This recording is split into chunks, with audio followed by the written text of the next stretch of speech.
Hey guys, welcome to my channel. I hope you're all doing very well. So I just watched Ford versus Ferrari, or as it's known here in the UK, Le Mans 66. Let's talk about it. So Le Mans 66, or Ford versus Ferrari as it's known in the US and how I'll be referring to it in this video, is directed by James Mangold, who also directed Girl Interrupted and of course Logan. Now going into this film, my interest level for it was about at the same level as my interest for cars in general.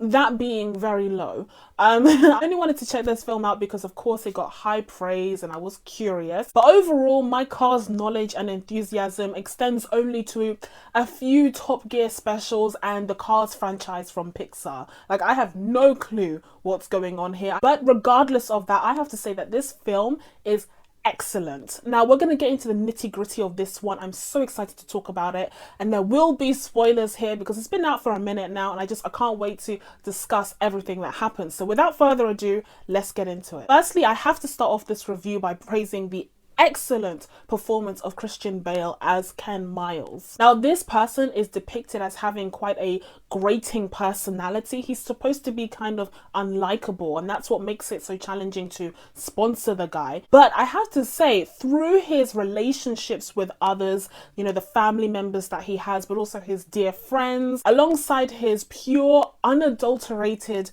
adoration for cars and mechanics and racing, through those two things, you are able to almost immediately root for this character. He is so likable, and the way that Christian Bale portrays him is just absolutely perfect because he disappears into this role entirely. And again, the person that he's portraying is someone that I wasn't familiar with, but I am very familiar with Christian Bale because he is a superstar actor in his own right. But the fact that he still manages to disappear in this role is just absolutely phenomenal, and I think he was great. This was a perfect character study of someone who is deeply and passionately in love with what they do, so much so that it radiates through the screen, and that passion kind of convinces you, it convinced me as someone who doesn't care about cars, and the character becomes so likable and so even endearing to the point where you actually start to root for him. Speaking of his relationships, I think one of the key elements of this story was of course his interactions with Carroll Shelby,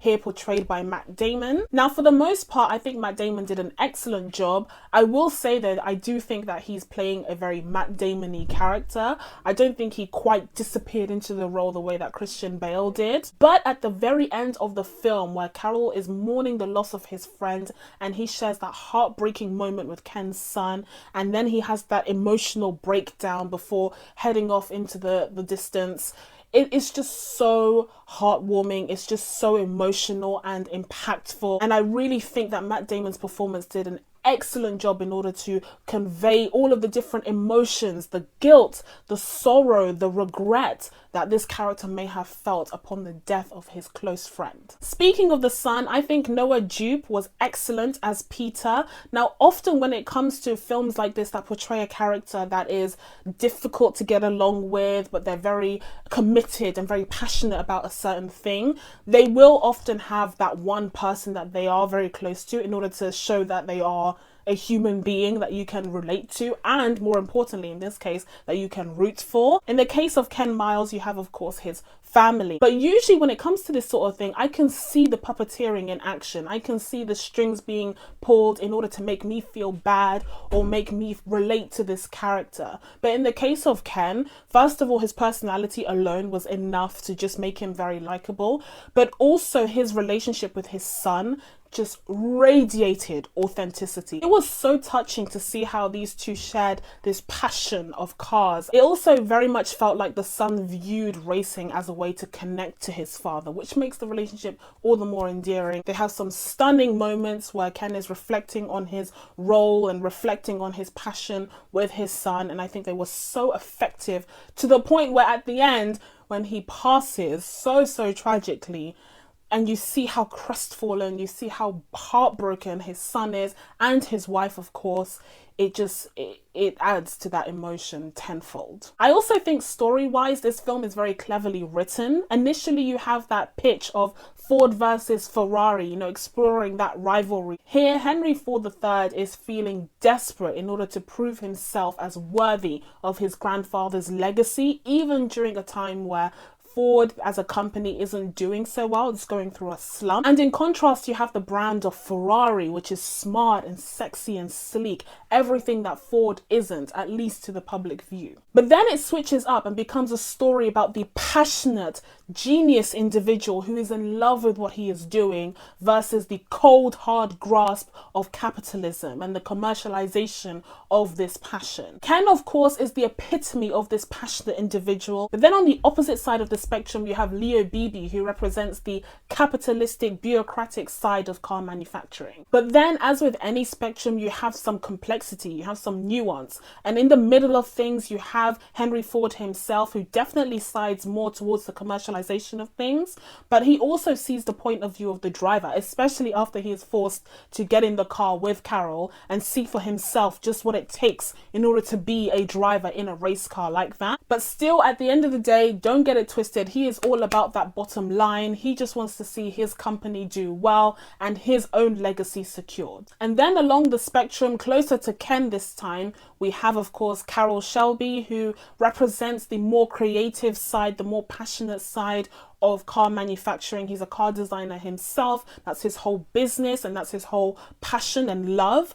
But at the same time, he has that commercial awareness. He has that savviness that Ken lacks. He knows how to play well with the suits and the executives. He knows how to be a team player in order to get his passion projects funded by the sponsors. And these little nuances in these characters and their standpoint, the way that they see the whole situation, just works so well to kind of bring a bit more complexity to the film. It's not just a case of every suit being the same and every creator being the same. You know, they have different aspects to them that make them unique, but also make them a key player in this whole scenario. So in the end, when Ken is taking on board Carroll's advice to be a team player, forfeiting his substantial lead in the race, it just makes it so painful, because clearly something that is instinctive in Carroll didn't come as naturally to Ken, but he tried to be that person. He tried to cooperate with the commercial side of things, and in the end it ended up backfiring in the worst possible way, the most frustrating way. Because of the added complexity in this film, you still see some characters who you would expect to be against him give Ken the respect that he rightfully deserves. Of course, I'm talking about Ferrari himself, who nods towards Ken at the end of the race in an acknowledgement of his great achievement despite losing because of a technicality. And of course, you have John Berthel's character, who's still a suit, but he's rooting for Ken and for Carroll to succeed. I also thought the very end, where Ken unfortunately passes during that horrific incident, was so well done, because it was foreshadowed throughout the film. Now, these are based on true events, but obviously we don't know what the exact conversations were behind the scenes. So it was a conscious decision for the screenplay to really emphasize the issues with the brakes, because I'm sure there were tons of problems throughout the making of the car, throughout its manufacturing.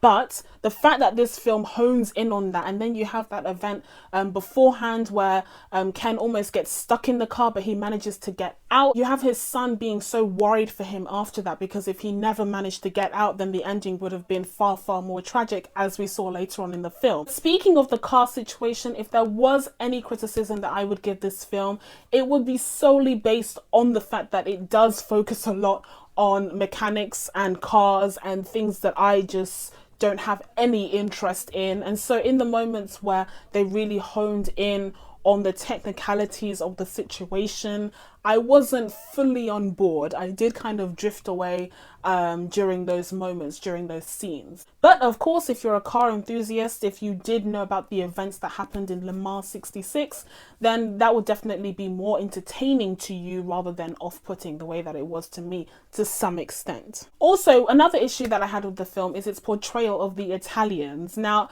I found it to be a bit of a betrayal of the excellent writing that this film otherwise has, because they definitely kind of veer towards the stereotypical depiction of Italian people, and it kind of betrays the complexity that the film otherwise has, because like I said, there's a whole spectrum of different characters on the side of the Ford team. For there to be a very stereotypical, you know, surface level bland depiction of the other team, the opposite team, especially the driver had no real personality or nuance to him whatsoever, which is a shame considering the whole film is about the ingenuity and the specific kind of passion and talent that is required in order to race these cars. So overall, I really enjoyed Le Mans 66, or Ford versus Ferrari. It's an excellent film. I think it's the best version of itself for the story that it wanted to tell. And the way that they capture the blood, sweat and tears involved in preparing for such an event, and the way that they presented the event itself was just so beautiful. This film in general is just a beautiful film. The cinematography here is stunning, especially in moments where Peter is hanging out with his dad and they're looking towards the beyond, you know, the racetrack with the sunset behind. Oh, stunning. This film is stunning. It's well written, it's well acted. I actually have very few complaints about it, which is why I'm going to give Ford versus Ferrari a 9 out of 10. So that's it from me. Now that I told you guys what I thought of Ford versus Ferrari, or Le Mans 66, it's time for you guys to let me know what your thoughts were down in the comments below. Please be sure to subscribe to catch new videos coming up. Thank you guys so much for watching. I really appreciate it, and I will see you in the next one. Bye.